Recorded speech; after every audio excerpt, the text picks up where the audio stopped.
Retrouvez dans un instant une rencontre enregistrée à la librairie Ombre Blanche, mercredi 29 juin 2022, dans le cadre de la 18e édition du Marathon des mots, avec l'autrice, poète et artiste catalane Irène Sola.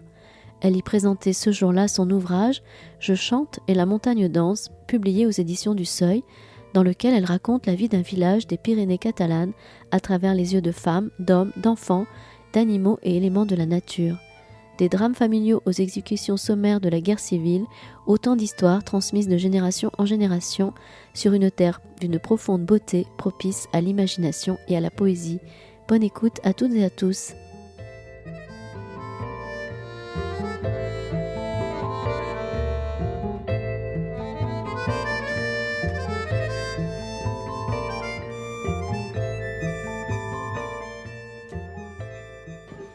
Merci à toutes et à tous d'être venus. Merci aux éditions du Seuil d'avoir pu permettre à Irène Sola de se joindre à nous pour ce marathon des mots. Et donc on va démarrer. Moi, la première chose que je pensais qu'il serait bien de faire, ce serait, si vous voulez bien nous présenter en quelques mots le livre pour celles et ceux qui ne l'ont pas encore lu. Bonjour. Désolée, je ne parle pas français, així que passo al català. Estic molt contenta de ser aquí. Moltes gràcies a tots per venir. Voilà, je suis très contente d'être là. Merci à tous d'être venus. I si jo hagués de descriure el meu llibre, jo diria que és una novel·la que se situa al Prepirineu català. Si je devais décrire mon roman, je dirais que c'est mon livre. Je dirais que c'est un roman qui se situe dans le des pré-Pyrénées catalanes. I que explica la història d'una família, que pateix dues morts violentes, dos accidents a dalt d'aquestes muntanyes. Et qui raconte l'histoire d'une famille, une famille qui subit, qui vit la mort, deux morts violentes dans ces montagnes. Però explica aquesta història, la novel·la, des de la veu i des de la perspectiva de tots aquells que viuen o que passen per aquestes muntanyes. Mais ce roman raconte l'histoire de ces morts à travers la voix de tous ceux qui vivent ou qui passent par ces montagnes. I quan dic tots, vull dir les persones que viuen allà, avui en dia, però també les persones que vivien allà i que es van morir allà i que per tant s'han convertit en fantasmes o esperits, o com vulguem dir-ne. Et quand je dis tous, je veux dire tous. Donc les personnes qui vivent dans ces montagnes, mais aussi celles qui ont vécu, celles qui sont mortes et du coup qui sont passées, on peut dire des fantasmes, enfin des fantômes, des esprits. Voilà. Però també els animals que poden viure allà, o també un grup de bolets, o també un temporal que s'apropa a aquesta muntanya, o també la muntanya mateixa, o fins i tot els personatges mitològics que se suposa que viuen en aquestes muntanyes. Mais aussi, du coup, les animaux qui vivent dans ces montagnes, des champignons, l'orage qui a lieu. Ah oui, l'orage qui a lieu, mais aussi, tu avais dit une dernière chose. Oui, et la montagne même, surtout, voilà. La montagne même qui parle, ou tous les personnages mythologiques qui font partie des légendes de la montagne. Ça nous donne une belle vue d'ensemble du roman. Moi, j'avais une question concernant surtout comment est arrivée l'écriture d'un roman, parce que j'ai l'impression que vous avez... Enfin, j'ai pas l'impression, j'ai fait mes petites recherches et j'ai vu que vous aviez une formation en art et donc des pratiques artistiques, aussi de l'écriture de poésie et lecture de poésie. Et comment c'est arrivé à un moment donné dans votre pratique artistique d'écrire un roman ?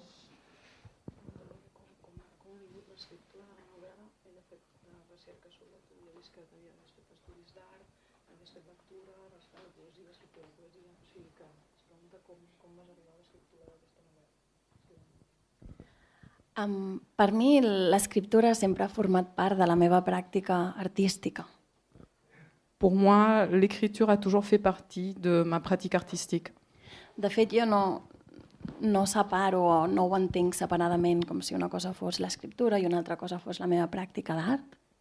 Je n'entends pas que ce soit des choses séparées, je ne peux pas séparer l'écriture de ma pratique d'art artistique. I de fet entenc gairebé la novel·la com un projecte artístic que agafa la forma d'una novel·la. Et je vois le roman comme un projet artistique qui prend la forme d'un roman. Jo quan estudiava Belles Arts, perquè jo vaig estudiar Belles Arts, em vaig adonar de seguida que si bé m'agradava molt treballar en pintura, en fotografia, en vídeo, Quand j'ai fait des études de beaux-arts, je me suis rendu compte assez vite que même si j'adorais travailler avec la photographie, la vidéo, l'image, també volia fer servir la paraula com a matèria primera per a crear. je voulais aussi utiliser les mots en tant que matière première dans ma création. Il y a l'écriture du coup a cette espèce de dimension très lyrique et très poétique dans le roman. On retrouve cette poésie. Il y a d'ailleurs tout un chapitre où il est question de poèmes. Donc il y a une démarche d'écriture bien particulière. Est-ce qu'on peut dire quelque chose de plus précis là-dessus ? La poésie a une importance aussi pour des personnages bien précis.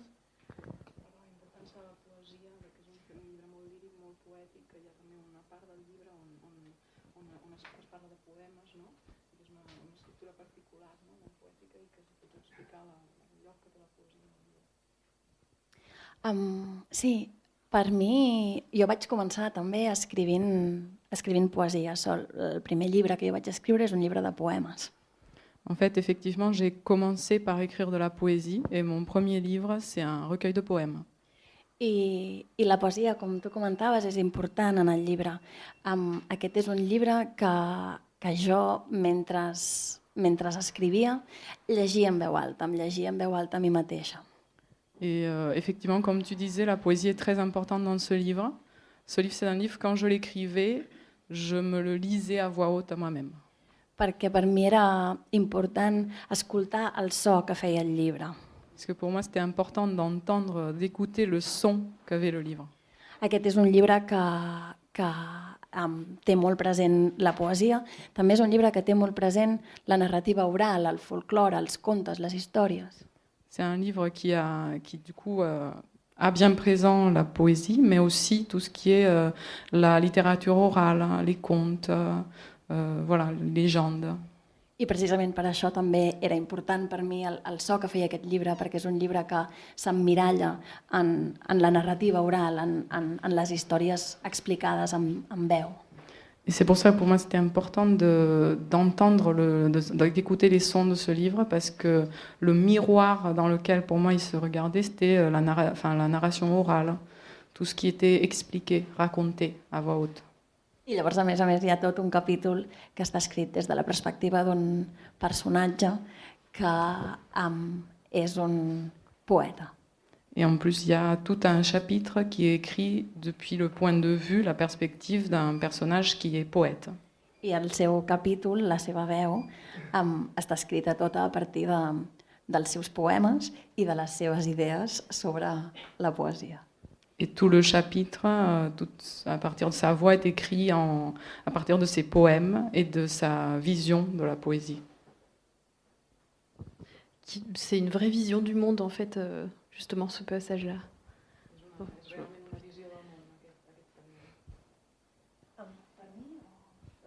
me demande si c'est pour elle une vision du monde. Pour le personnage, pardon, c'était pas clair. J'ai réagi sur le à chaud.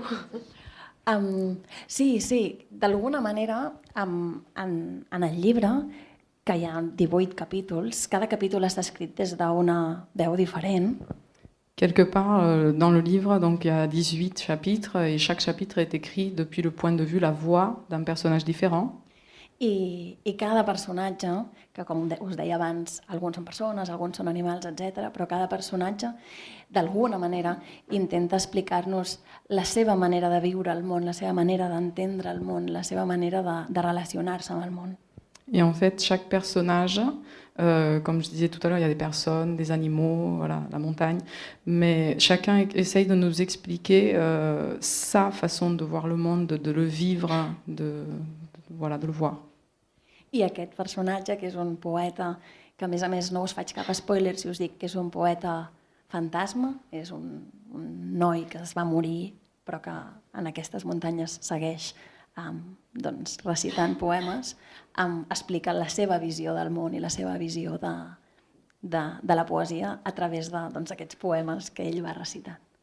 Effectivement, ce personnage, et je ne fais pas de spoiler si je vous dis que c'est un poète fantôme, il raconte effectivement sa vie et sa vision de la vie dans ces montagnes à travers ses poèmes. Du coup, on peut rebondir sur la construction générale du roman, où justement cette alternance de points de vue est très importante. Et ça crée un espèce de réseau qui raconte en fait toute l'histoire à travers chacun des points de vue. On peut développer, je pense.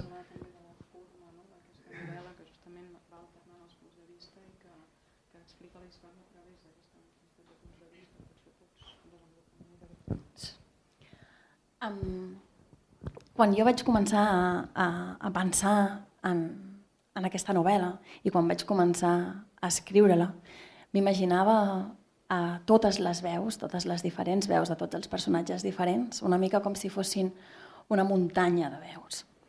Quand j'ai commencé à écrire ce livre, je voyais tous les personnages, toutes les voix de tous les personnages, comme si c'était un peu une montagne de voix.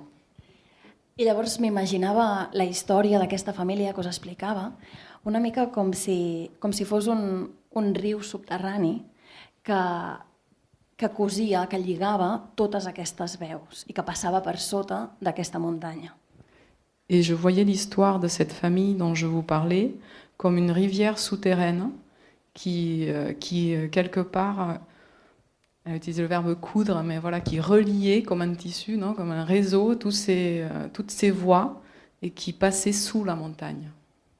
I en alguns d'aquests capítols, a vegades el riu, o sigui, la història d'aquesta família, és tot el que veiem en el capítol.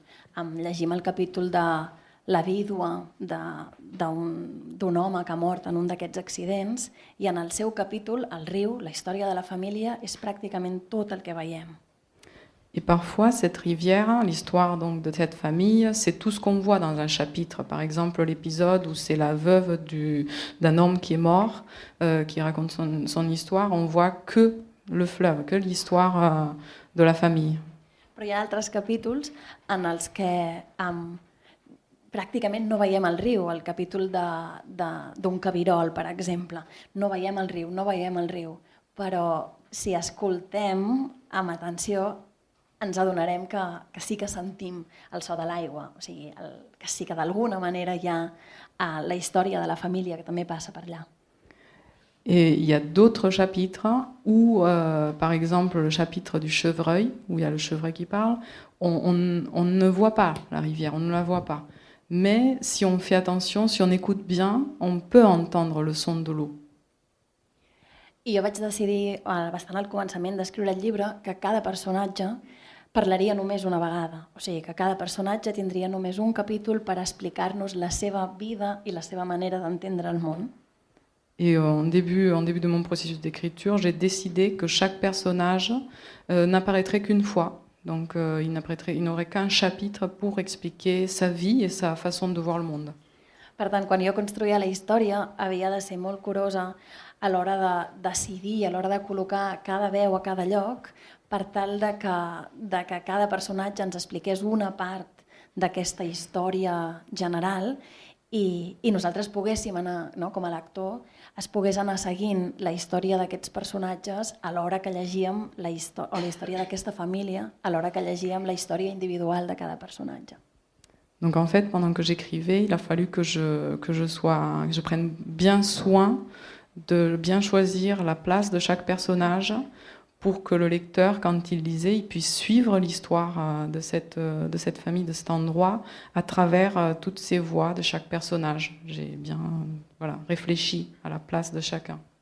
I en el llibre, per exemple, hi ha també una història d'amor marcada per una d'aquestes tragèdies, i els dos personatges protagonistes d'aquesta història d'amor no parlen o no sentim la seva veu fins absolutament al final de tot i que coneixem la seva història, la seva versió, no la sentim fins al final. Et par exemple, il y a donc une histoire d'amour qui est marquée par une de ces tragédies qui arrivent. Et les deux personnages protagonistes de cette histoire d'amour, même si on connaît leur histoire, on n'entend pas leur voix et leur version de l'histoire jusqu'à la fin, la toute fin du roman. I per mi era important construir el llibre de manera que, tot i que no els coneixem abans o no els hem sentit a ells parlar abans, quan com a lectors arribéssim al final, arribéssim a la seva versió, a la seva veu, ens sentíssim connectats, ens sentíssim a prop d'ells, els estiméssim una mica, volguéssim que les coses els hi anessin bé. Et en fait, ce que je souhaitais, c'est que même si on les entendait qu'à la fin, leur voix, leur vision des choses, qu'en tant que lecteur, quand on arrive à la fin de l'histoire et qu'on les entend, on les connaisse déjà un peu, on les aime, on souhaite que tout se passe bien pour eux.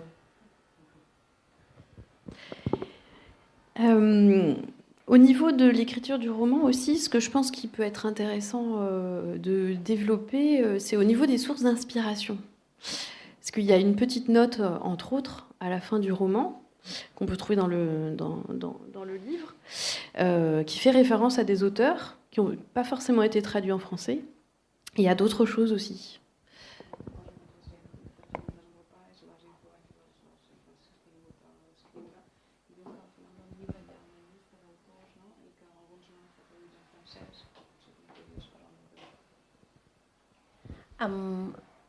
Jo diria que hi ha moltes influències en aquest llibre o que pico l'ullet a molts escriptors i artistes diferents.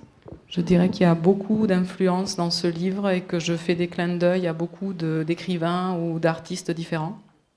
Per exemple, jo estic picant l'ullet quan escric aquest llibre a Mercè Rodoreda i a Víctor Català, que són dues grans escriptores catalanes. Par exemple, quand j'écris ce livre, je fais un clin d'œil à Mercè Rodoreda et à Víctor Català, qui sont deux écrivaines catalanes qui sont importantes pour moi. Però a molts d'altres escriptors. Jo podria fer una llista molt llarga i penso que aquí doncs, també hi ha picada d'ullet a Faulkner, picada d'ullet a Toni Morrison, picada d'ullet a Enric Casassas, picada d'ullet i podríem seguir, fer una llista llarga. Mais en fait, la liste serait très très longue. Voilà, il y aurait peut-être Faulkner, il y aurait Toni Morrison, il y aurait Enric Casassas, mais voilà, la liste serait très très longue. Però per mi, a l'hora d'escriure, també m'influencien molt o també em serveixen molt altres formats artístics a part de la literatura, no? I, per exemple, el cinema o l'art contemporani també són projectes i artistes, hi ha projectes que m'han alimentat molt a mi a l'hora d'escriure aquest llibre. Mais effectivement, il y a aussi d'autres formes d'art, autres que la littérature, qui sont source d'inspiration pour moi, comme le cinéma ou l'art contemporain, et qui nourrissent aussi mon écriture. Noms com Lucrecia Martel, com Camille Enroth, i de nou podríem dir-ne més. Voilà, des noms comme Lucrecia Martel ou Camille Enroth, hein, mais je pourrais en citer beaucoup d'autres. I llavors, per escriure el llibre, jo també vaig fer molta recerca i alguna d'aquesta recerca, com comentaves, no està traduïda al francès. Per exemple, doncs, vaig llegir un llibre que es diu Muntanyes maleïdes, que em va servir molt per temes de folklore. Et après, pour écrire le livre, j'ai fait beaucoup de recherches. Et comme tu disais, il y avait dans la bibliographie dans le livre, par exemple un livre qui s'appelle Montagne maudite, Montañas Maleïdas, qui n'a pas été traduit et qui m'a beaucoup aidé pour tous les éléments de folklore. D'en Pep Coll, és aquest llibre. D'en Pep Coll, c'est l'auteur du livre Montañas Maleïdas. O, per exemple, hi ha un autor que es diu Joan Lluís, que també doncs, em va servir molt, sobretot per un capítol concret, que és un capítol que passa a Prats de Molló, a la Festa de l'Ós. Et après, par exemple, il y a un autre auteur, Joan Lluís Lluís, qui m'a beaucoup aidé aussi à écrire le chapitre qui se passe à Prats de Molló et qui parle de la fête de l'ours. Justement sur tout ce qui est mythologie aussi, puisqu'on a un passage sur carrément la mythologie de la création des Pyrénées. Il y a aussi il y a plein d'aspects. Il y a la mythologie grecque aussi, et il y a des personnages de mythologie catalane, les Donès d'Agua. Je prononce très mal probablement, mais oui, non, c'est bon. Allez-y.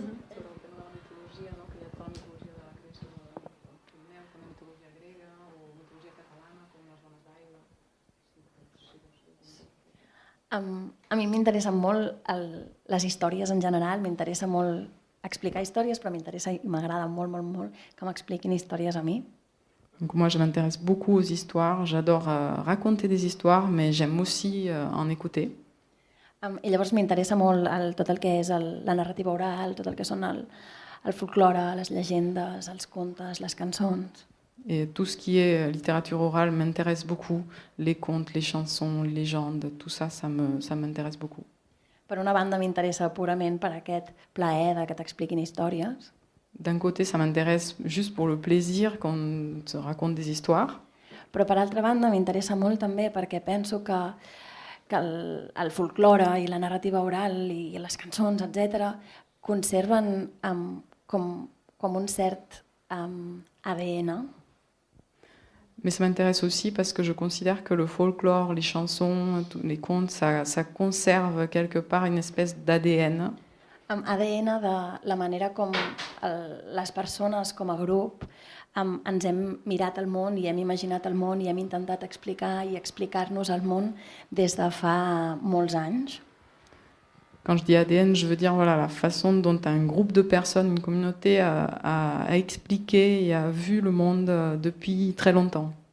I aquest ADN ha anat viatjant, no? en el temps cap a nosaltres, passant de generació a generació, i d'alguna manera ens permet entendre una mica i connectar una mica amb qui som i amb qui hem sigut.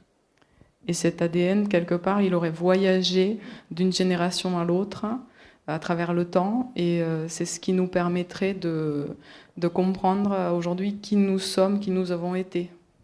I evidentment carrega les nostres virtuts i les nostres faltes, però ens permet entendre una mica, jo crec, certes pedres que portem a l'esquena, certes idees, certes preconcepcions, certes maneres d'entendre el món que tots carreguem com a grup col·lectiu. Et aussi, ça permet de comprendre quelque part, il est chargé, cet ADN, il est chargé des pierres, des poids un peu. Non, il charge de toutes nos vertus, mais aussi toutes nos fautes, toutes nos erreurs. Et ça nous permet du coup de mieux comprendre justement voilà, tous ces poids qu'on peut porter en tant que groupe, que communauté. Cette légende-là des Donès d'Aigua, ça recoupe aussi en fait une espèce des figures de sorcières.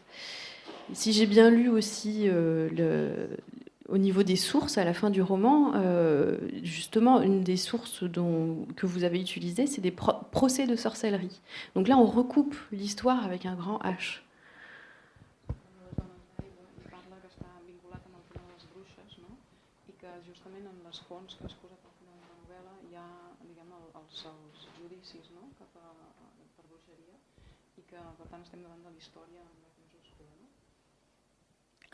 Sí, exacte.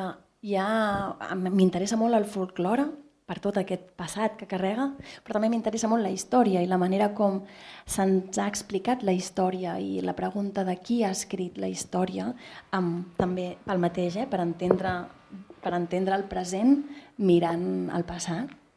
Donc oui, effectivement, je m'intéresse beaucoup au folklore pour tout ce passé qu'il porte, mais aussi je m'intéresse beaucoup à l'histoire. Pour justement mieux comprendre, du point de vue de qui raconte l'histoire et comment ça nous aide à mieux comprendre notre passé aussi. I I aquest és un llibre que reflexiona constantment al voltant de la veu, al voltant de la perspectiva, al voltant de qui ha pogut explicar la seva història i qui no ha pogut explicar la seva història, qui en realitat ha estat explicat per un altre i dins la història d'un altre. Justement, le livre, il est écrit aussi du point de vue, enfin voilà, en prenant compte de qui a une voix dans l'histoire, qui peut raconter son histoire et qui ne peut pas le faire, c'est-à-dire qui est expliqué ou raconté par les voix des autres. No? Preguntes al voltant de quines veus han estat escoltades i quines veus han estat negligides són constants en el llibre. Donc des questions comme quelles sont les voix qui ont été écoutées, quelles sont les voix qui ont été négligées, c'est des questions qui sont constamment posées dans le livre. I tant el capítol de les dones d'aigua, que és un capítol escrit des de la consciència que les dones d'aigua són personatges mitològics, però també el capítol d'unes dones que són assassinades per bruixeria, que això és història, són capítols que giren al voltant d'aquests temes. Et en fait, justement, il y a deux chapitres. Donc, il y a le chapitre des je vais traduire femmes d'eau, mais voilà, c'est les fées des Pyrénées, un peu, si on peut dire. Et aussi, donc, qui écrit depuis la conscience que c'est des personnages mythologiques. Et après, le chapitre où il y a un groupe de femmes qui sont assassinées par sorcellerie. Et là, il s'agit de l'histoire. Tous les deux, ils ont été écrits justement à partir de ces questions-là.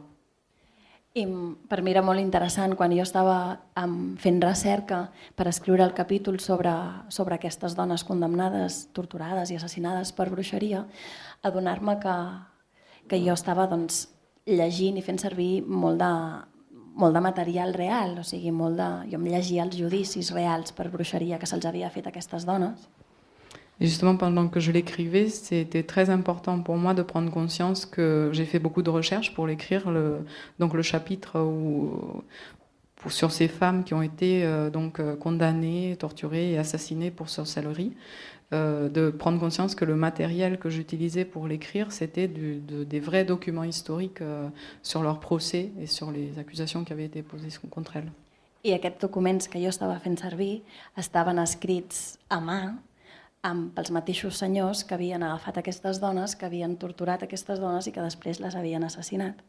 Et ces documents, ils avaient été écrits à la main par ces messieurs qui avaient du coup condamné, torturé et fait assassiner ces femmes juste après.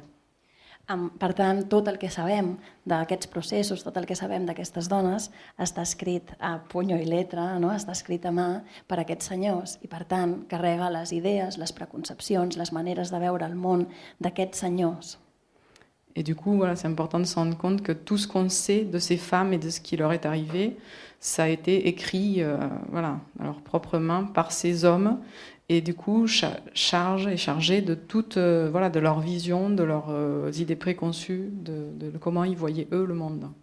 Per tant, per mi era molt interessant aquest llibre reflexionar constantment sobre totes aquestes idees, sobre totes les idees al voltant de la veu. Jo no puc donar veu a aquestes senyores perquè les van matar i punt, però sí que puc adonar-me o sí que puc reflexionar sobre el fet que tot, els contes, però també la història, està escrit des de veus concretes i que totes les veus tenen idees, preconcepcions, intencions, etc. Donc pour moi, il était très important de réfléchir justement aux voix, parce que même si je ne peux pas donner la voix à ces femmes, de toute façon elles sont mortes, elles ont été assassinées, mais je peux au moins donner des points de réflexion sur le fait que ce soit les contes, que l'histoire, tout est écrit par des voix qui sont quelque part et qui ont des idées préconçues, une vision du monde particulière. I el que sí que puc fer, però, és escriure el capítol des de la perspectiva d'aquestes dones i construir uns personatges molt irreverents que se'n riuen i que fan tot d'altres coses que ja llegireu, si us ve de gust, dels homes que les van matar. Mais ce que je peux faire, du coup, c'est écrire ce chapitre du point de vue de ces femmes et très irrévérentes, voilà, vous verrez quand vous lirez, mais voilà, qui justement se moquent de ces hommes qui les ont tués. I en el cas de les dones d'aigua, que és diferent, com us deia, perquè les dones d'aigua són personatges mitològics, però per mi sí que era interessant pensar en com estan construïts els contes de les dones d'aigua. Et dans le cas des fées, des femmes d'eau, voilà, même si c'est des personnages mythologiques, c'était intéressant pour moi de réfléchir à comment étaient construites les histoires sur ces fées-là. Perquè els contes de les dones d'aigua sempre funcionen de la mateixa manera. Les dones d'aigua sempre són dones guapes i misterioses, i això és tot. Són personatges absolutament bidimensionals i que serveixen només en tant que en relació amb un home que és el protagonista de la història. Parce qu'en fait, ces histoires des fées des Pyrénées sont toujours construites de la même façon. C'est toujours des femmes qui sont très belles et très mystérieuses. C'est un peu des personnages bidimensionnels qui sont un peu, on va dire, soumis au personnage principal qui est toujours un homme et qui est le personnage protagoniste. Et elles servent un peu ce personnage-là. I el personatge protagonista, que és aquest noi, sempre troba una dona d'aigua, s'enamora de la dona d'aigua, es casa amb la dona d'aigua i la dona d'aigua li diu em casaré amb tu, però no pots dir mai en veu alta que sóc una dona d'aigua. Un dia ell s'enfada amb la dona d'aigua, li diu ja havies de ser una dona d'aigua i ella marxa i no la torna a veure mai més. Et en fait, ce qui se passe, c'est toujours qu'il y a ce personnage principal qui rencontre la fée, tombe amoureux de la fée, se marie avec la fée, et la fée lui dit voilà, je me marie avec toi, mais il faut jamais que tu dises à voix haute que je suis une fée, sinon je vais disparaître. Et du coup, il y a toujours le moment où le chevalier il est en colère contre la fée, et il dit fallait bien que tu sois une fée. Et là, la fée disparaît, il la voit jamais, il la veut plus jamais. Però sempre el seguim a ell, nosaltres sempre ens mirem aquesta història des de la perspectiva, des del punt de vista d'ell, i mai sabem qui és ella, què pensa ella, què feia ella abans que ell arribés, on va ella quan ell se'n va. En fait, c'est ça, on suit tout le temps le personnage masculin du coup, et on sait toujours, on suit l'histoire à travers son point de vue à lui, et on ne sait rien d'elle, on ne sait pas ce qu'elle faisait avant, on ne sait pas comment elle voit les choses, ce qu'elle pense, ce qu'elle a fait après, on ne sait jamais quand elle a disparu. Perquè el folklore, encara que sigui folklore, no deixa de carregar les maneres de fer i les visions de la nostra societat, i per tant està construït des d'una mirada absolutament masculina i que té molt poc en compte o que es preocupa molt poc per aquest altre personatge, que és la dona d'aigua.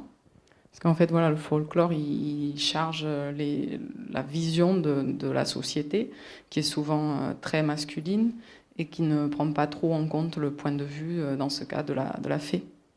I llavors, en el capítol de les dones d'aigua, el que jo intento fer és simplement imaginar l'altre tros de la història, és intentar construir el personatge de la dona d'aigua amb una mica de profunditat, intentar imaginar qui és, què feia abans, què va fer després, què pensa, què vol. Et justement, j'ai essayé de construire le chapitre sur les femmes d'eau, sur les fées, en essayant d'imaginer l'autre partie de l'histoire, celle qu'on ne nous a pas racontée. Donc essayer d'imaginer comment elle voyait le monde, qu'est-ce qu'elle faisait avant, qu'est-ce qu'elle faisait après. C'était hyper intéressant. J'avais une question aussi autour de quelque chose d'autre qu'on voit beaucoup à travers tous les points de vue du roman qui concerne justement la guerre d'Espagne, l'exil espagnol, etc. Après, je pense qu'il faut qu'on fasse assez court parce que l'idée était qu'on lise un passage du livre avant la fin de la rencontre pour vous donner une idée de la poésie du roman. On répond à cette question et après on vous lit un petit passage.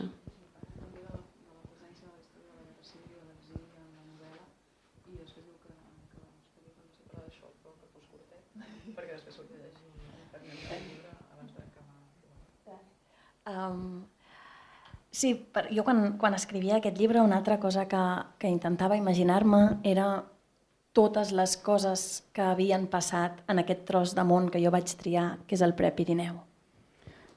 Effectivement, quand j'écrivais le livre, il y avait une autre chose que j'essayais d'imaginer, c'était toutes les choses qui étaient arrivées dans ce bout de montagne que j'ai choisi, qui est les Pré-Pyrénées. I intentava imaginar els senyals, els rastres que tot el que havia passat allà damunt havia pogut deixar a damunt del territori. Et j'essayais d'imaginer voilà, tous les signes, toutes les traces que tout ce qui était arrivé dans le territoire avait pu laisser.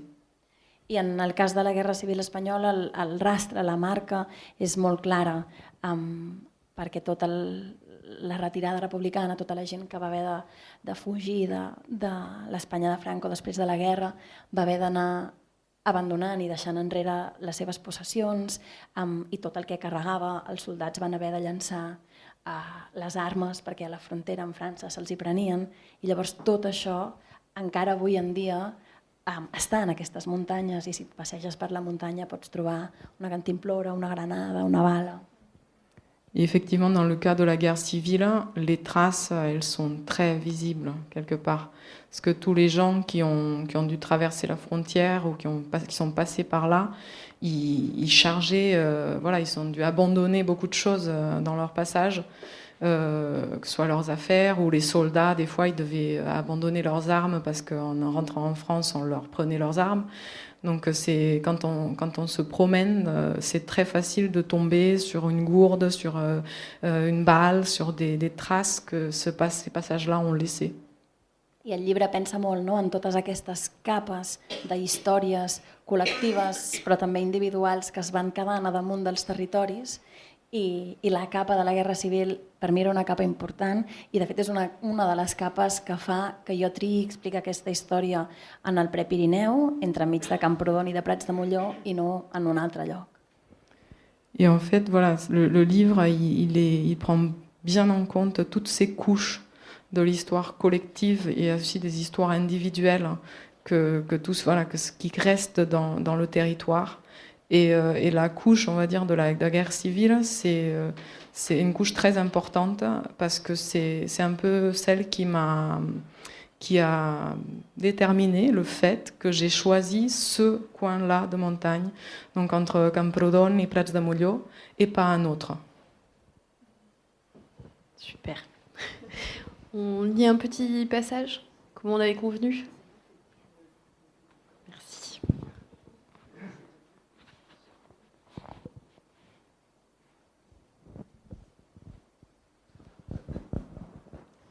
Llegiré un petit fragment del començament. Je vais lire un petit morceau du début. El llamp. Vam arribar amb les panxes plenes, doloroses, els ventres negres, carregats d'aigua fosca i freda, i de llamps i de trons. Veníem del mar i d'altres muntanyes, i vés a saber de quins llocs més, i vés a saber què havíem vist. Rascàvem la pedra dalt dels cims, com sal, perquè no hi brotessin ni les males herbes. Triàvem el color de les carenes i dels camps, i la brillantor dels rius i dels ulls que miren en l'aire. Quan ens van llambregar, les bèsties salvatgines es van arraulir caus endintre i van arronsar el coll i van aixecar el musell per sentir l'olor de terra molla que s'apropava. Els vam tapar a tots com una manta, els roures i els boixos i els badolls i els avets. Xxxt! I tots plegats van fer silenci perquè érem un sostre sever que decidia sobre la tranquil·litat i la felicitat de tenir l'esperit sec. Després de l'arribada i de la quietud i de la pressió i de reconar l'aire fi ben avall, vam disparar el primer llamp, bang, com un descans. I els cargols van estremir-se dins de les seves solitàries cases, sense cap déu ni cap pregària, sabent que si no morien ofegats, sortirien redimits a respirar la mullena. I aleshores van vessar l'aigua a gotes immenses, com monedes sobre la terra i l'herba i les pedres, i el tro estremidor va ressonar dins les cavitats toràciques de totes les bèsties. Va ser llavors que l'home va dir «cago en seu-ne». Ho va dir en veu alta, perquè quan hom està sol no fa falta pensar en silenci. «Cago en seu-ne, inútil, que t'has deixat atrapar pel temporal». I nosaltres vam riure, mentre li mullàvem el cap i la nostra aigua se li ficava coll de la camisa endintre i li resseguia l'espatlla i els lloms i eren fredes i despertaven el mal humor les nostres gotetes.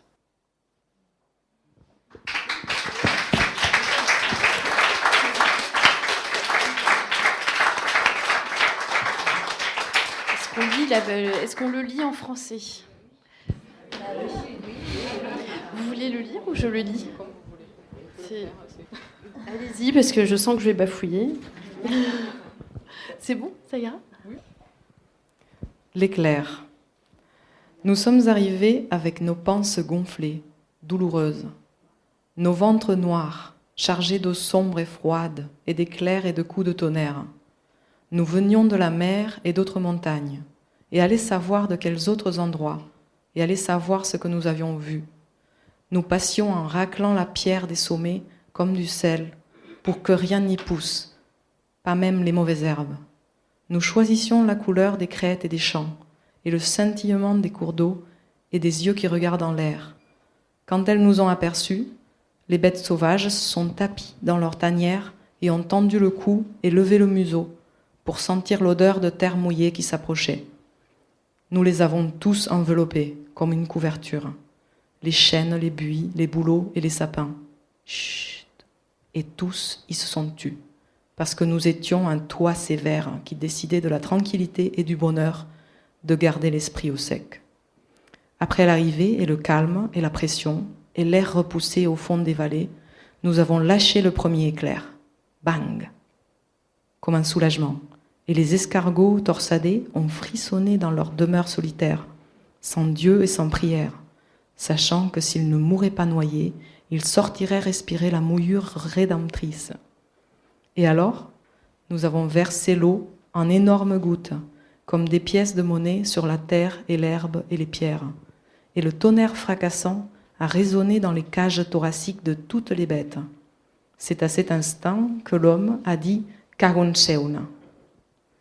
Il a dit ça à voix haute, parce que quand on est seul, on n'a pas besoin de penser au silence. « Cagonseuna », bon à rien. Tu t'es laissé attraper par l'orage. Et nous avons ri, tout en lui mouillant la tête, et notre eau s'insinuait par le col de sa chemise et coulait le long de son dos et de ses reins, et nos gouttelettes étaient froides et réveillaient sa mauvaise humeur.